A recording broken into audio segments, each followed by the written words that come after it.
ચોમાસામાં નબળા બાંધકામ ધરાવતા હોય એવા મકાનોને પ્રી મોન્સૂન કામગીરીને એક નોટિસ પણ એનું એક પ્રક્રિયાનો ભાગ છે કે જે તે મકાન માલિકને જણાવવામાં આવે છે કે ભાઈ આપનું બાંધકામ નબળું છે, થોડું ભયજનક છે.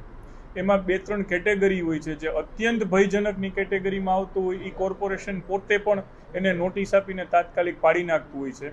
પરંતુ જે જર્જરિતની વ્યાખ્યામાં આવતું હોય એમને જાણ કરાતી હોય છે. એટલે આપ જે કહો છો એ પ્રક્રિયાગત જાણ કરાતી હશે. અત્યંત જર્જરિત અને જોખમીની જો કોઈ પરિસ્થિતિ હોય તો કોર્પોરેશન પોતે જ એને પાડી નાખતું હોય છે. એટલે કદાચ આ મકાન જોખમીની કેટેગરીમાં નહીં આવતા હોય, પરંતુ જર્જરિત હશે એટલે પ્રી મોન્સૂનમાં જે દર વખતે જે જર્જરિત બાંધકામો આઈડેન્ટિફાઈ કર્યા હોય એને નોટિસ આપતા હોય, આમને પણ નોટિસ આપેલી હશે. ફરીથી કહું છું કે જે કોઈ બાંધકામ રાજકોટ ઉપર સ્થિત હોય અને એમાં પ્રી મોન્સૂન કામગીરી દરમિયાન એ જર્જરિત હોય તો એને કોર્પોરેશન દ્વારા નોટિસ અપાવવામાં આવે છે. અને જો એ ભયજનક સ્થિતિમાં હોય, કારણ કે એને લીધે કદાચ કોઈ જાનમાલની નુકસાની થવાની સંભાવના હોય, તો કોર્પોરેશન પોતે જાતે એને પાડી પણ નાખે છે. માલિકી કોની છે એનાથી ફરક નથી પડતો. આ એક પ્રી મોન્સૂન પ્રક્રિયાનો ભાગ છે. કદાચ રૂટીન પ્રક્રિયામાં કરતા હશે, પરંતુ નોટિસનો અર્થ એ છે કે તમારા ધ્યાન ઉપર મૂકવામાં આવે છે.